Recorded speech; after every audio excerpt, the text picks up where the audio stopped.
Myself, Professor Pankaj Gajera. Welcome to all in Dr. Subhash Technical Campus. Today I am going to start a subject of Indian Constitution.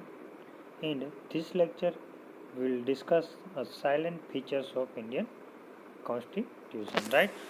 We discuss a silent features of Indian Constitution.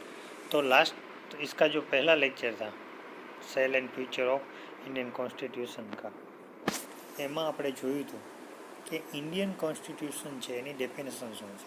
તો આપણે ખ્યાલ છે કે જે Indian constitution છે એનો જે main જે ભારતના તંત્રનો પાવર જે સુપ્રીમ લો છે કેની પાસે છે, ભારતના બંધારણ પાસે છે. રાઈટ, તો એને આપણે ઇન્ડિયન કોન્સ્ટિટ્યુશન કહીએ છીએ. રાઈટ, જે ગયા લેક્ચરમાં આપણે જોઈ લીધું હતું. બીજું આપણે ગયા લેક્ચરમાં જોયું હતું કે જે આપણું બંધારણ જે છે એ બંધારણ 60 વર્ષથી આ જે સેટિસ્ફાઈ વર્ક આપે છે એ બંધારણની ક્વોલિટી અને યુટિલિટી બતાવે છે. રાઈટ, તો એ પણ આપણે લાસ્ટ લેક્ચરમાં જોયું હતું. એના સિવાય આપણે જોયું હતું કે આપણું જે બંધારણ જે છે એનું મેઇન જે બેકગ્રાઉન્ડ છે એ સોશિયલ, ઇકોનોમિકલ, પોલિટિકલ કન્ડિશન જે છે એ બધું મળી અને પ્રોપર બને છે. રાઈટ, એના પછી આપણે કયા ફીચર્સ જે છે એ જોયા હતા ખાસ. તો એ ફીચર્સમાં જે પહેલું હતું કે લેન્થીસ્ટ રિટન કોન્સ્ટિટ્યુશન. તો ભારતનું બંધારણ છે લાંબામાં લાંબુ લેખિત બંધારણ છે. આપણે ખ્યાલ છે કે અમેરિકાનું લેખિત બંધારણ છે, યુકેનું લેખિત બંધારણ નથી, મૌખિક બંધારણ છે. રાઈટ, અનરિટન છે. તો એમાં સારા ફીચર છે, સારા ગુણધર્મ આપણા બંધારણના છે તો એ છે કે આખી દુનિયામાં લાંબામાં લાંબુ લખેલું બંધારણ કેનું છે, આપણું છે. એના પછી જોઈએ ડ્રોન ફ્રોમ વેરિયસ સોર્સ. ઘણી બધી કન્ટ્રીઓમાંથી સારી વસ્તુઓ આપણા બંધારણમાં લીધેલી છે. રાઈટ, જેમ કે ફંડામેન્ટલ ડ્યુટી જે છે તે રશિયામાંથી લીધી છે. ફંડામેન્ટલ રાઇટ છે, આ માનવના અધિકારો છે, આપને મળતા પૂરા અધિકારો છે એ અમેરિકામાંથી લીધા છે. રાઈટ, તો આ બધા જે સારા જે છે એ બીજા કન્ટ્રીમાંથી એના બંધારણમાંથી સોર્સમાંથી આપણે લીધેલા છે. એ બી જોયું હતું આપણે લાસ્ટ લેક્ચરમાં. પછી blend of rigidity and flexibility. Right, કે જરૂર પડે કેવું છે રિજિડિટી છે, બાકી ફ્લેક્સિબલ છે આપણું બંધારણ આખું. ઓકે, એના પછીનો ગુણધર્મ અથવા તો ફીચર્સમાં આપણે જોયું હતું કે ફંડામેન્ટલ રાઇટ્સ. રાઈટ, તો ફંડામેન્ટલ રાઇટ જે છે એ ક્યાં છે એ હવે આપણે આ લેક્ચરથી આપણે જોશું કે ભાઈ આપેલા જે 6 ફંડામેન્ટલ રાઇટ છે, 6 ફંડામેન્ટલ રાઇટ વિશે જોશું. પછી જે સારો ગુણધર્મ છે ફંડામેન્ટલ ડ્યુટી જે છે. રાઈટ, તો આપણી જે ફરજ છે ભારતના બંધારણ અથવા ભારત દેશ પ્રત્યેની ફંડામેન્ટલ ડ્યુટી કહીએ છીએ, જે આગળથી ભારતના બંધારણમાં એડ કરેલી છે. અત્યારે ટોટલ 11 ડ્યુટી છે. જ્યારે બનાવ્યું હતું ત્યારે 10 ડ્યુટી હતી. રાઈટ, અત્યારે કેટલી છે, 11 છે. ઓકે, એના પછી ફેડરલ સિસ્ટમ છે. રાઈટ, કે ભાઈ સ્ટેટમાં સ્ટેટની સરકાર હોય અને કેન્દ્રમાં કેન્દ્રની સરકાર હોય છે. પછી parliamentary form of government. Right, આખું પાર્લામેન્ટરી મળી અને ગવર્મેન્ટ બનાવે કે જેમાં પ્રેસિડન્ટ હોય છે, લોકસભા હોય છે અને રાજ્યસભા હોય છે. રાજ્યસભા છે અપર હાઉસ છે અને લોકસભા છે લોઅર હાઉસ છે. એના પછી synthesis of parliamentary sovereignty and judiciary supremacy. Right, તો પાર્લામેન્ટ જે છે એ અને જે આપણો જ્યુડિશરી વિભાગ જે છે, આપણો કાયદાનો જે વિભાગ છે એ બે કેવું છે એકબીજા જોડે કનેક્ટ છે પણ છે કેવું સેપરેટ છે. રાઈટ, પાર્લામેન્ટરી જે છે એની રીતે વર્ક કરે છે અને આપણું જ્યુડિશિયલ વિભાગ છે એની રીતે કામ કરે છે. એના પછી જોઈએ integrated and independent judiciary. Right, integrated છે જરૂર પડે અને ઇન્ડિપેન્ડન્ટ એ છે કે જ્યુડિશરી છે એમાં કોઈ રાજકારણ અથવા પાર્લામેન્ટ અથવા તો બીજું જે છે એનો કોઈ વહીવટ એમાં હોતો નથી. રાઈટ, એના પછીનો સાયલેન્ટ ફીચરમાં સેક્યુલર સ્ટેટ, એટલે કે ભાઈ સ્ટેટમાં બધી જાતિના ધર્મના માણસો રહે છે. રાઈટ, એટલે કે જે આપણા સ્ટેટ જે છે એ સેક્યુલર છે, પણ સ્ટેટ જે છે ભલે લેંગ્વેજ વાઇઝ હોય પણ ત્યાં બધી કાસ્ટ અથવા બધી જાતિના લોકો રહી શકે છે. એના પછી યુનિવર્સલ એડલ્ટ ફ્રેન્ચાઇઝી. રાઈટ, કે જે પુખ્તા વયના માણસો છે એ કાસ્ટ, રિલિજન કે કોઈ બી વસ્તુ સિવાય કે જેની ઉંમર 18 વર્ષથી વધારે છે તે મતદાન આપી શકે છે. યુનિવર્સલ એડલ્ટ ફ્રેન્ચાઇઝી જે છે. રાઈટ, પહેલાં 21 વર્ષ હતી, પછી બંધારણીય સુધારો કરી અને મતદાનની ઉંમર જે છે એ 18 વર્ષ કરી દેવામાં આવી હતી. એના પછી સિંગલ સિટીઝનશીપ, રાઈટ, જે ભારતમાં રહેતા હોય બધા લોકો માટે સિંગલ સિટીઝનશીપ જે છે. એના પછી ઇન્ડિપેન્ડન્ટ બોડી છે, તો ઘણી બધી એવી બોડી છે કે જે ઇન્ડિપેન્ડન્ટ કામ કરે છે, જેમ કે યુપીએસસી છે, રાઈટ. તો એ ઘણી બધી કેગ છે, તો એ બધી પોતાની રીતે કામ કરે છે. એના પછી ઇમરજન્સી પ્રોવિઝન, તો ભારતના બંધારણમાં 3 પ્રકારના ઇમરજન્સી પ્રોવિઝન આપ્યા છે, જે આર્ટિકલ 352, 356 ને 360ના આધારે ડિફાઇન થાય છે. ઓકે. એના પછી 3 ટિયર ગવર્મેન્ટ, રાઈટ. તો 3 ટિયરના ગવર્મેન્ટ છે, રાઈટ, કે ભાઈ આપણે જોઈએ તો લોકસભા, રાજ્ય, ધારાસભા અને પંચાયત. તો એ રીતના 3 ટિયરની ગવર્મેન્ટ છે, રાઈટ. અને પંચાયતમાં 2 વિભાગ હોય છે, રાઈટ, કે નગરપાલિકા હોય છે અને ગ્રામ પંચાયત હોય છે. તો એમાં બી 3 ટિયર ગવર્મેન્ટ સિસ્ટમ કામ કરે છે. ઓકે. તો હવે આપણે જે છે કે બંધારણનું સ્ટાર્ટિંગનું જે છે કે ભાઈ પ્રિએમ્બલ જે છે, જે આમુખ જે છે, રાઈટ. તો આમુખ જે છે શું કરે છે, તો કે ભારતના બંધારણનું મેન જે એ બંધારણ કેના વિશે કે કેને માનવને અથવા તો પબ્લિકને પાયામાં રાખી અને બનાવેલું છે, આખું ફિલોસોફી છે એ બતાવે છે પ્રસ્તાવનામાં, રાઈટ. તો અહીંયા પ્રસ્તાવના અથવા પ્રિએમ્બલ આપેલું છે. જ્યારે પ્રિએમ્બલ બન્યું ત્યારે ઓરિજિનલ એવું હતું, અને એના પછી જે છે એવું થયું, રાઈટ. એના પછી જોઈએ તો રિટન કોન્સ્ટિટ્યુશન. પ્રિએમ્બલ જે છે એ પ્રિએમ્બલ વિશે બી આપણે લાસ્ટ લેક્ચરમાં જોયું હતું, રાઈટ, કે જે પ્રસ્તાવના ભારતના બંધારણનું આપેલું છે, જે જવાહરલાલ નહેરુ દ્વારા તૈયાર કરાવવામાં આવેલું હતું. એના પછી આપણે જોયું હતું કે ભાઈ સાયલેન્ટ ફ્યુચરમાં કે આપણું બંધારણ છે લાંબામાં લાંબુ લેખિત બંધારણ છે, રાઈટ. એના પછી આપણે જોયું હતું કે આપણું બંધારણ છે ઘણા બધા વેરિયસ સોર્સમાંથી લેવામાં આવેલું હતું. એ સિવાય આપણે જોયું હતું કે આપણું બંધારણ રિજિડ છે અને જરૂર પડે ફ્લેક્સિબલ પણ થઈ શકે છે. તો હવે એના પછીનું જે સાયલેન્ટ ફીચર છે એ આપણે જોશું કે આપણા બંધારણના જે સારા ગુણધર્મો છે, તો એમાં જોઈએ આપણે ફંડામેન્ટલ રાઇટ્સ, રાઈટ. તો આપણે ખ્યાલ છે કે ફંડામેન્ટલ રાઇટ છે યુએસના બંધારણમાંથી લીધેલું છે, રાઈટ. તો જ્યારે આપણું બંધારણ બન્યું, રાઈટ, તો ત્યારે ફંડામેન્ટલ રાઇટ છે એ 7 હતા. ફંડામેન્ટલ રાઇટ છે એ 7 હતા. પછી જ્યારે બંધારણીય સુધારો થયો તો ત્યારે બંધારણીય સુધારો કરી અને જે પ્રોપર્ટીનો રાઇટ્સ હતો, રાઈટ, રાઇટ ટુ પ્રોપર્ટી, જે આર્ટિકલ 31માં આવે છે, કે જે પ્રોપર્ટી હોય છે જ્યાં એ પ્રોપર્ટી બધી માલિકીની હતી, પણ ગવર્મેન્ટને કંઈ જરૂર પડે છે રોડ રસ્તા માટે કે ત્યારે પ્રોપર્ટી એ લઈ ના શકતા, એટલા માટે પ્રોબ્લેમ થતો, એટલે ફંડામેન્ટલ રાઇટ્સમાંથી પ્રોપર્ટીનો રાઇટ છે એ કેન્સલ કરી નાખ્યો. એટલા માટે અત્યારે ફંડામેન્ટલ રાઇટ છે એ કેટલા છે? 6 ફંડામેન્ટલ રાઇટ ભારતના બંધારણમાં આપેલા છે, right. The constitution of India guarantee 6 fundamental right to every citizen, right. તો ભારતનું બંધારણ છે એ 6 ફંડામેન્ટલ રાઇટ, તો 6 મૂળભૂત અધિકારો જે છે એ ભારતની પબ્લિકને ગેરંટીથી આપે છે, રાઈટ. જે ભારતના સિટીઝન છે બધાને પોતાના 6 મૂળભૂત અધિકારો મળે છે, રાઈટ. તો એ 6 મૂળભૂત અધિકારોમાં fundamental right have been included into the chapter 3 of the constitution of article 12 to 35, right. તો જે ફંડામેન્ટલ રાઇટ છે મેં તમને જેમ કીધું તે કે ભાગ 3માં આર્ટિકલ 12 થી 35માં આપેલું છે, રાઈટ. આપણે જેમ વાત કરીએ કે જે ભારતનું બંધારણ જે છે બંધારણ બન્યું ત્યારે એમાં 22 ભાગ હતા, અત્યારે એમાં 25 ભાગ છે, રાઈટ. જ્યારે ભારતનું બંધારણ બન્યું ત્યારે એમાં આર્ટિકલ 395 હતા, અત્યારે આર્ટિકલ 444 પ્લસ છે, રાઈટ. જ્યારે બંધારણ બન્યું ત્યારે શેડ્યુલ 8 હતા, પણ અત્યારે શેડ્યુલ 12 છે, રાઈટ. તો એમ આપણે વાત કરીએ તો પહેલું જે ભાગ છે તો પહેલા ભાગમાં બધા રાજ્યોના સ્ટેટના નામ ને એ બધું આપેલું છે, રાઈટ. બીજો ભાગ છે તો બીજા ભાગમાં ભારતમાં સિટીઝનશીપ મેળવવા માટેની બધી પ્રોસિજર આપી છે કે ભાઈ પહેલાં પાકિસ્તાનમાંથી ગયેલા અહીંયા આવેલા હોય, અહીંથી પાકિસ્તાન ગયેલા હોય અથવા તો અહીંયા મૂળ જન્મ લીધેલો હોય, તો એ ભાગ 2માં આપેલા છે, રાઈટ. 5 થી 11 આર્ટિકલમાં. અને ભાગ 3 જે છે 12 થી 35 આર્ટિકલ એ શું બતાવે છે કે જે આપણા ફંડામેન્ટલ રાઇટ છે, મૂળભૂત અધિકાર છે, તે મૂળભૂત અધિકાર વિશે આપેલું છે, રાઈટ. તો એમાં જે પહેલું છે એ છે રાઇટ ટુ ઇક્વાલિટી, સમાનતાનો અધિકાર, રાઈટ. તો એમાં આર્ટિકલ આવે 14 થી 18.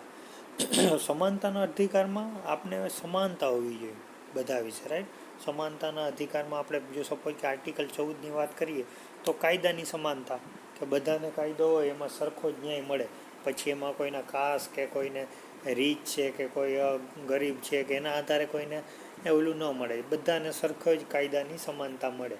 જે ગુનો કરે છે ને જે ગુનો નથી કરતા બધાને સરખી જ કાયદાની.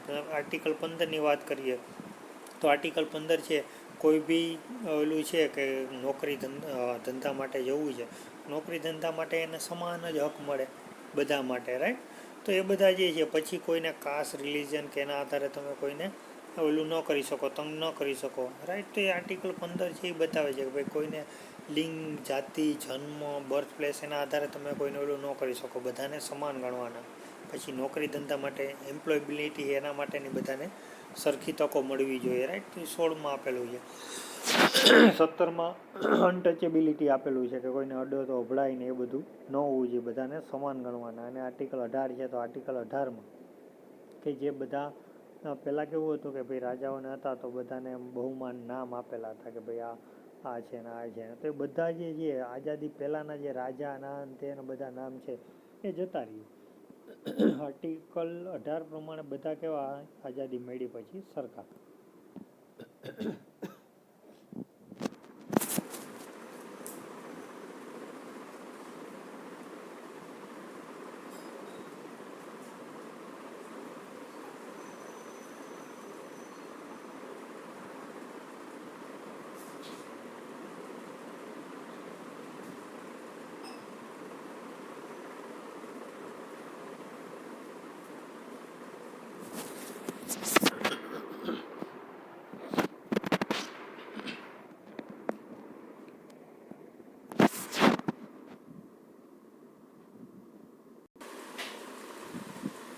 એટલે આપણે વાત કરીએ તો 18 પ્રમાણે બધા જે ખિતાબો આપેલા હતા એ ખિતાબોની શું થઈ જાય તો કે ખિતાબોની નાબૂદી થઈ જાય. તો એ આર્ટિકલ 18માં આપેલું છે. તો આ પહેલું રાઇટ ટુ ઇક્વાલિટી છે. એ જ પ્રમાણે રાઇટ ટુ ફ્રીડમ, તેમાં અલગ અલગ ફ્રીડમ, સ્વતંત્રતા આપેલી છે. વાણીની સ્વતંત્રતા, રાઈટ, કે ભાઈ તમારે જે બોલવું હોય એ કાયદાના અનુશાસનમાં રહી અને તમે વ્યક્ત કરી શકો અથવા તો બોલી શકો, રાઈટ. પછી એમાં ઘણા બધા આપેલા છે, 19 આર્ટિકલમાં પાછા ABC એ રીતના આપેલા છે અલગ અલગ, કે ભાઈ બોલવાની સ્વતંત્રતા, હથિયાર વિના ભેગા થવાની સ્વતંત્રતા, આખા ભારત દેશમાં કોઈ બી જગ્યાએ રહેવાની સ્વતંત્રતા, રાઈટ. તો એ બધા જે છે સ્વતંત્રતા 19માં આપેલી છે. એના પછી 20 અને 21 જીવન જીવવા માટેની અને રક્ષણ મેળવવા માટેની સ્વતંત્રતા આપેલી છે, રાઈટ. તો એ રાઇટ ટુ ફ્રીડમમાં એ બધી આપેલી છે. એના પછી જોઈએ રાઇટ અગેન એક્સપ્લોઇટેશન. તો એમાં એવું છે કે શોષણ સામેનો અધિકાર. જો કોઈને નોકરી કે કામ માટે નથી રહેવું તો તમે ધરારથીને શોષણ કરી રાખી ના શકો. પછી અમુક એજથી 14 વર્ષ કઈથી નીચેના બાળકોને તમે નોકરીએ ન રાખી શકો. પછી અમુક ડેન્જરિયસ કામ હોય તો એમાં બી નાની વયના લોકોને નોકરીએ ના રાખી શકાય, રાઈટ. તો એ શોષણ સામેનો અધિકાર છે. મીન્સ કે જો એની મરજી ન હોય તો તમે એનું શોષણ ન કરી શકો અને એને કામે ના રાખી શકો, રાઈટ. કારણ કે પહેલાંના જમાનામાં એવું હતું કે માણસો હતા તો કાળા માણસો હતા અથવા તો બ્લેક પર્સન હતા, એને બધા ગોરા લોકો શું કરતા કે માણસોની મજૂરી તરીકે અથવા તો એની નીચે કામ કરવા માટે ફરજિયાત એને મોકલતા અને એને કામ કરવું જ પડતું હતું, રાઈટ. તો એ જે અબ્રાહમ લિંકન વખતે જે બ્લેકની જે એ છાપ હતી એ એની આખી શું કર્યું, એની સામો વિરોધ કરી અને એમાંથી આઝાદી આપી. નકર માણસોને એ લોકો વેચતા અને એના પર ત્રાસ ગુજારતા અને એના શોષણ કરતા, રાઈટ. તો એ બી ન હોવું જોઈએ.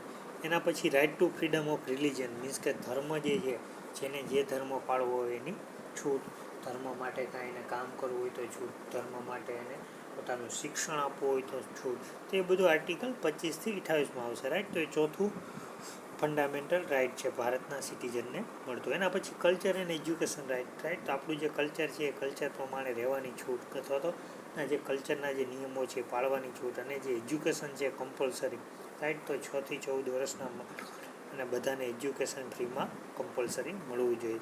એના પછી right to constitutional remedies, right. Article 31 છે પ્રોપર્ટીનો રાઇટ, એ શું છે નીકળી ગયો 7માંથી, બંધારણીય સુધારો થયો ત્યારે. એટલે અત્યારે 6 જ છે. તો આર્ટિકલ 32 જે છે રાઇટ ટુ કોન્સ્ટિટ્યુશન રેમિડી, કે જે યુએસના બંધારણમાંથી લેવામાં આવ્યો કે બંધારણ જે છે એ બંધારણમાં સુધારો પણ કરી શકાય આર્ટિકલ 32 પ્રમાણે, રાઈટ. તો આ જે છે મેન 6 ફંડામેન્ટલ રાઇટ ભારતના બંધારણમાં વેરી મોસ્ટ આઈએમપી છે, right. Right to equality, right to freedom, right again exploitation, right to freedom of religion, culture and education, right to constitutional remedies, right. તો આ આપણે ખ્યાલ હોવો જોઈએ અથવા તો યાદ હોવા જોઈએ. આ તમે ખાસ યાદ રાખી લેજો, રાઇટ. સમાનતાનો અધિકાર, સ્વતંત્રતાનો અધિકાર, શોષણ સામેનો અધિકાર, ધર્મ પાળવાનો અધિકાર, કલ્ચર અને એજ્યુકેશનનો અધિકાર અને બંધારણીય સુધારાનો અધિકાર, રાઇટ. તો 6 જે અધિકાર છે આપણે યાદ હોવા જોઈએ. પ્લસ આપણે એ ખ્યાલ હોવો જોઈએ કે 6 જે અધિકાર છે એ ભાગ 3માં આવે છે, રાઇટ. અને આર્ટિકલ 12 થી 35 છે એ કવર કરે છે. ઓકે. એના પછી છે ફંડામેન્ટલ ડ્યુટી, રાઈટ. તો ભારતના બંધારણ જે છે એ બંધારણમાં અત્યારે 11 ફંડામેન્ટલ ડ્યુટી આપેલી છે, રાઈટ. તો વાત કરીએ, another silent feature of Indian constitution is the incorporation of the fundamental duty of citizen, right. તો એના પછીનો જે ભારતના બંધારણનો અગત્યનો ગુણધર્મ છે એ છે ફંડામેન્ટલ ડ્યુટી. તો ભારતના સિટીઝન જે છે એને ફંડામેન્ટલ ડ્યુટી જે છે એ પોતાની રીતે પાળવાની હોય છે, રાઈટ. સપોઝ કે એના માટે જો એ નથી પાડતા તો એના માટે એને કાયદેસર કોઈ એવી બધી કાર્યવાહી નથી થતી, રાઈટ. પણ એને પોતાને ભારતીય હોવાને કારણે ડ્યુટીનું પાલન કરવાની હોય છે, રાઈટ. તો એ જ જે ડ્યુટી છે એ મેં તમને એમ કીધું એમ કે જ્યારે 26મી જાન્યુઆરી 1950માં બંધારણ લાગુ કરવામાં આવ્યું ત્યારે નહોતી ફંડામેન્ટલ ડ્યુટી, રાઈટ. આપણે ખ્યાલ છે કે ભાઈ 26 ડિસેમ્બર 1949 આપણું ભારતનું બંધારણ બની ગયું, રાઈટ. તો ત્યારે ફંડામેન્ટલ ડ્યુટી છે ભારતના બંધારણમાં નહોતી. એના પછી એ 42 એમેન્ડમેન્ટ એટલે કે 42મો બંધારણીય સુધારો જ્યારે 1976માં થયો હતો ત્યારે ફંડામેન્ટલ ડ્યુટી છે એ એડ કરવામાં આવી, રાઈટ. એટલે ભારતના બંધારણમાં ભાગ 4A તરીકે, રાઈટ. અને આર્ટિકલ 51Aમાં ત્યારે 10 ડ્યુટી એડ કરી હતી અને એને પાછો જ્યારે 2002માં બંધારણીય સુધારો થયો ત્યારે 11મી જે ડ્યુટી જે છે એ 11મી ડ્યુટી એડ કરી દેવામાં આવી +1. એટલે અત્યારે ભારતના બંધારણમાં 11 જે છે ફંડામેન્ટલ ડ્યુટી આપેલી છે. એમાં ફંડામેન્ટલ ડ્યુટીમાં એવી છે કે જે ભારતનું જે પ્રતીક છે, જે ચિહ્નો છે, રાષ્ટ્રધ્વજ છે, પ્લસ ભારતમાં જે શહીદ થયેલા છે તો એને શું કરવાનું, એને રિસ્પેક્ટ આપવાનું, એને સન્માન કરવાનું. તે આપણી એક ફંડામેન્ટલ ડ્યુટી થઈ.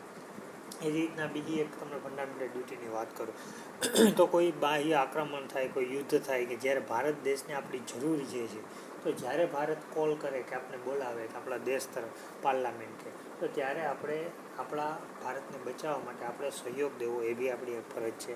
પછી ભારતની જે સ્મારકો છે બધા જૂના, તાજમહલ છે, બધી જે ગવર્મેન્ટની સારી સ્પેસ છે તો એનું આપણે રક્ષણ કરવું, જતન કરવું એ બી આપણે એક ફંડામેન્ટલ ડ્યુટી છે. એના પછી જે એન્વાયરમેન્ટ છે, એટમોસ્ફિયર છે તો એને બી આપણે જતન કરવું અને એનું રક્ષણ કરવું એ બી એક આપણી ફંડામેન્ટલ. પ્લસ આપણા જે સાયન્ટિસ્ટોના અને જે સારા વિચારો, જે સાયન્ટિફિક રીતે કામ કરે છે, જે સારા વિચારો છે એને પણ આપણે સહયોગ આપવો એ આપણી ફંડામેન્ટલ. તો એવી ટોટલ 11 ફંડામેન્ટલ ડ્યુટી જે છે, ઓકે. એ આપણે બધી 11 ડ્યુટી આના પછી જ્યારે ફંડામેન્ટલ ડ્યુટીનું ટોપિક આવશે ત્યારે પ્રોપર રીતે 11 ડ્યુટી જેનું ડિસ્કશન આપણે કરશું, રાઈટ. પણ આપણે ખ્યાલ હોવો જોઈએ કે આપણે ભારતીય નાગરિક છીએ તો આપણી 11 તો એવી ડ્યુટી છે કે જે ભારત પ્રત્યે આપણે બજાવવાની હોય છે, રાઈટ. એના પછી સાયલેન્ટ ફીચરમાં વાત કરીએ તો federal government with unitary bias, right.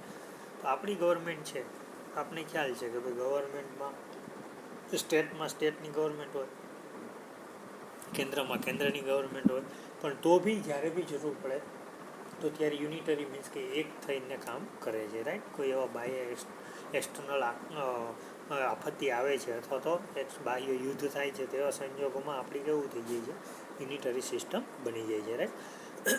India is federation although the World Federation does not find a place in the world tax. The element of federation present in the Indian Constitution, right. તો આ જે federation છે, right, જે કામ કરવાનું બધાને મળીને જે ફેડરેશન છે, આ વર્ડ જે છે એ બીજાના કોન્સ્ટિટ્યુશનમાંથી આપણા જ કોન્સ્ટિટ્યુશનમાં બતાવેલો છે. There is a constitutional division of power between the center and the state. there are also an independent judiciary. તો મેં તમને જેમ કીધું કે કેન્દ્રમાં કેન્દ્રનો પાવર હોય છે, સ્ટેટમાં સ્ટેટનો હોય છે, અને જે આપણી જ્યુડિશરી વિભાગ છે, જે આપણો કાયદાનો વિભાગ છે, એ બી એક ઇન્ડિપેન્ડન્ટ આપણા બંધારણમાં આપેલો છે, રાઈટ.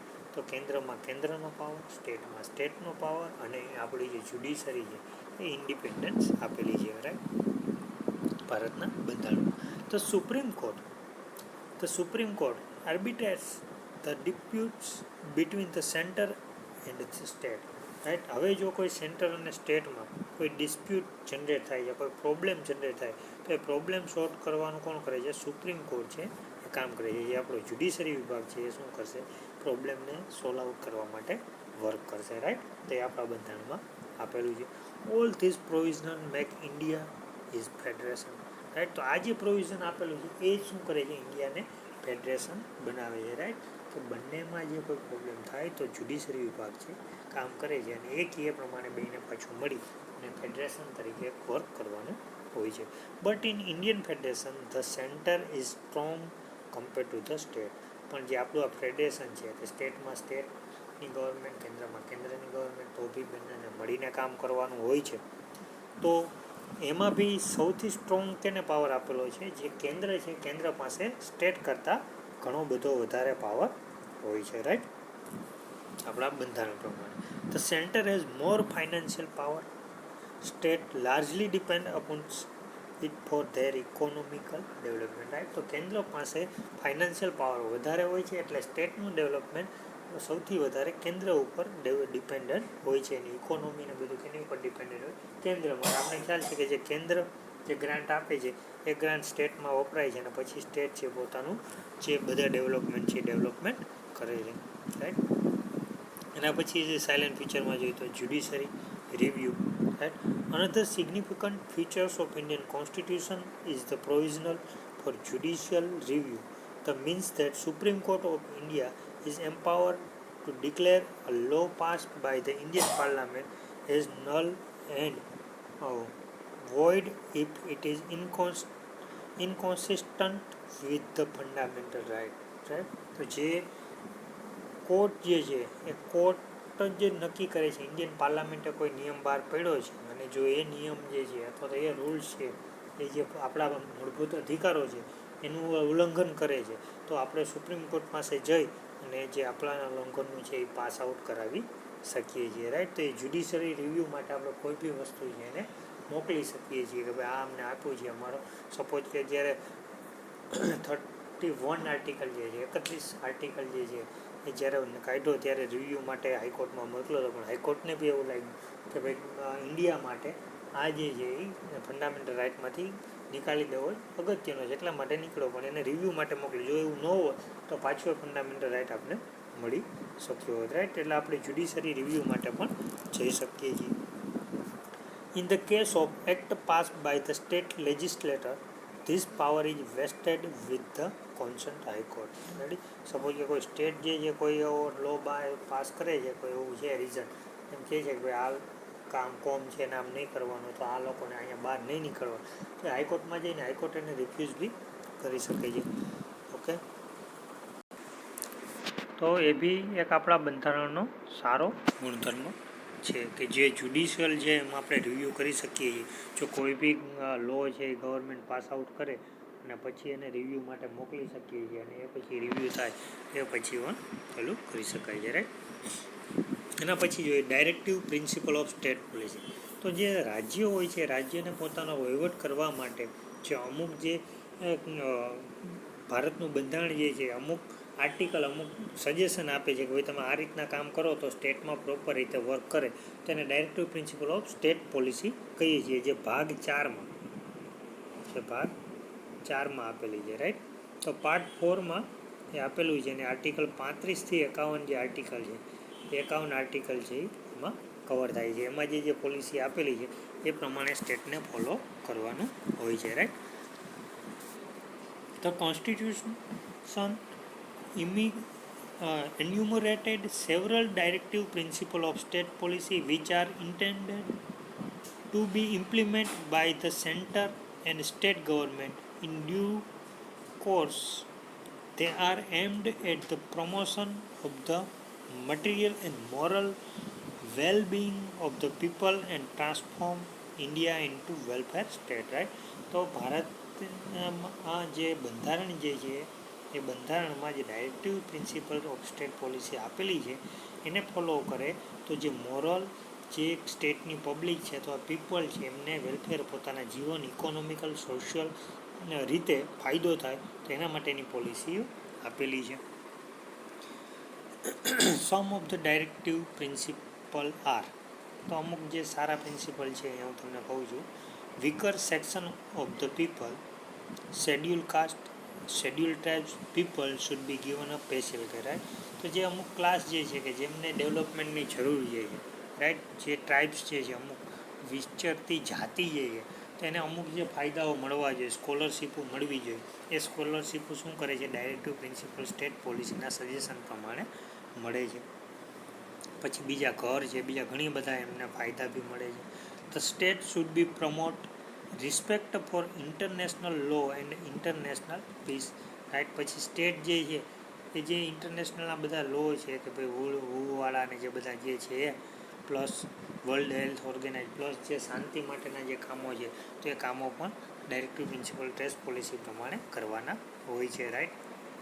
પછી there should be equal pay for equal work for both men and women, right. Plus જે સ્ટેટમાં જ્યાં જ્યાં લોકો કામ કરતા હોય છે ત્યાં ગર્લ્સ અને વુમન અને મેન જે બાઈઓ અને ભાઈઓ જે છે તો બંનેને કેવું હોવું જોઈએ, સરખું જ વેતન મળવું જોઈએ, રાઈટ. પ્લસ આપણા જે એન્વાયરમેન્ટ છે, પ્રાણીઓ છે, બધાનું કોઈ રક્ષણ કરવું, રાઈટ, વાઇલ્ડ ફોરેસ્ટનું, એ બધું પણ ડાયરેક્ટિવ પ્રિન્સિપલ સ્ટેટ પોલિસીમાં જ આવે છે, રાઈટ. એના પછી એ there should not be concentration of wealth and means of production to the detriment of common man, right. તો એને એ બી ધ્યાન રાખવું જોઈએ કોમન મેન છે એને કોઈ પ્રોબ્લેમ ન થાય, પ્લસ એના માટે જે બેઝિક સગવડો મળતી હોય એનો એ લાભ લઈ શકે, રાઈટ. તો એ બી એક ડાયરેક્ટિવ પ્રિન્સિપલ ઓફ સ્ટેટ પોલિસીમાં આપેલું છે. એના બાદ worker should be paid adequate wage, right. તો જે વર્કર કામ કરે છે તો એના કામ પ્રમાણે એને વેજ બી મળવું જોઈએ, મીન્સ કે એને વેતન પણ મળવું જોઈએ. આ છે ડાયરેક્ટિવ પ્રિન્સિપલ સ્ટેટ પોલિસી, એક સારું એવું ભારતના બંધારણનું ગુણધર્મ. એના પછી જોઈએ પાર્લામેન્ટરી ડેમોક્રેસી, રાઈટ. તો જે ભારતનું બંધારણ જે છે એ ડેમોક્રેસી છે, પાર્લામેન્ટરી મીન્સ કે મેં તમને જેમ કીધું એમ કેન્દ્રમાં જે વડાપ્રધાન રાષ્ટ્રપતિ લોકસભા અને રાજ્યસભાને મળી અને જે ચલાવે છે તે જ શું હોય છે આખા ભારતનો નિયમન અથવા તો મેન પાવર એની પાસે હોય છે. In India there is a parliamentary form of government. The majority part in the Lok Sabha form government. The government is run by Prime Minister and other member of Council of Ministry, right. તો parliamentary છે એમાં main શું હોય છે, majority જે લોકસભા હોય છે જે મેજોરિટી પાર્ટ હોય છે એને લોકસભાનું સર્જન કરે છે અને લોકસભાનું આખું સંચાલન આપણા જે પ્રાઇમ મિનિસ્ટર કરતા હોય, પ્રાઇમ મિનિસ્ટર નીચેની જે આખી મિનિસ્ટ્રી હોય બધા ખાતા આપેલા હોય છે, શું કરે આખા દેશનું કેન્દ્રનું અથવા ભારત દેશનું સંચાલન કરતા હોઈએ. The cabinet exercise the executive power and is responsible to the consult legislature, right. તો એ શું કરે કે એનો જે પાવર જે છે એ જે એક્ઝિક્યુટિવ છે કે જે બધા આઈએસના ઓફિસર છે અને બીજા જે લેજિસ્લેટિવ એટલે કે ધારાસભાના માણસો છે એને વેચણી અથવા તો એને પણ નીચે આપી દેવામાં આવે છે.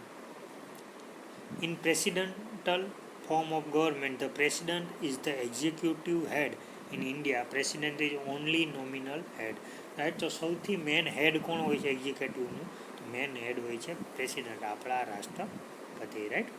એના પછી જો યુનિવર્સલ એડલ્ટ ફ્રેન્ચાઇઝી, તો યુનિવર્સલ એડલ્ટ ફ્રેન્ચાઇઝીમાં મેં તમને કીધું કે આર્ટિકલ 326 પ્રમાણે ભારતમાં જે છે એ એજ વોટિંગ માટેની અથવા મતદાન માટેની એજ કેટલી છે, 18 વર્ષ અથવા એથી વધારે જેની ઉંમર હોય એ મતદાન કરી શકે છે. એને કોઈ કાસ્ટ, રાઈટ, કોઈ સેક્સ, કોઈ રિલિજન, કોઈ એરિયા એના આધારે આપણે મતદાન કરવામાં રોકી ના શકીએ. જે પહેલાં હતી 21 વર્ષ એ અત્યારે કેટલી થઈ ગઈ છે 18 વર્ષ, રાઈટ. ઇન્દિરા ગાંધી વખતે સુધારો થયો અને એની જે એજ છે કેટલી કરી 18 વર્ષ.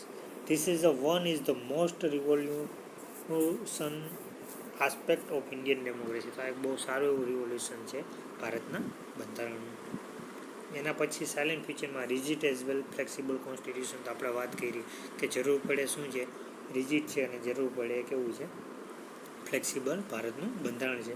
હવે આર્ટિકલ 368 જે છે એ પ્રમાણે શું છે કે કોઈ બી લો કે પાસ કરે છે, તો લો પાસ કરે છે તો ત્યારે જે પાર્લામેન્ટ હોય છે એના 2/3 મેજોરિટી હોય, એને શું છે પાર્લામેન્ટ મળે અને એની વોટિંગ કરે અને 2/3 મેજોરિટી થાય 66%, ત્યારે એ નિયમ અથવા તો એ પાસ કરવામાં, ખરડો પાસ કરવા માટે રાષ્ટ્રપતિ પાસે મોકલવામાં આવે. અધરવાઇઝ એને શું કરી દેવામાં આવે, કાઢી નાખવામાં આવે. રાઈટ.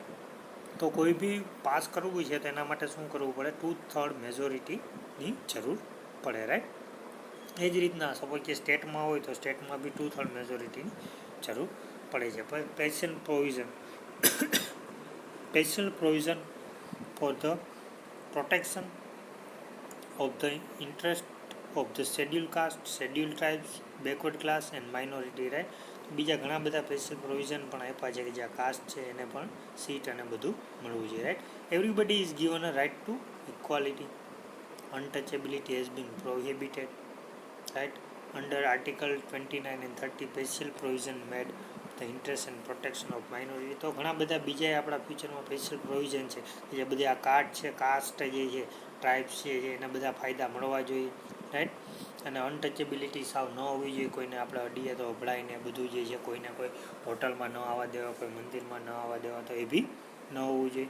રાઈટ. તે બધા સ્પેશિયલ પ્રોવિઝન પણ ભારતના બંધારણમાં એક સારા ગુણધર્મ તરીકે આપેલા છે. Synthesis of parliamentary sovereignty and judiciary સુપ્રીમેન્સી.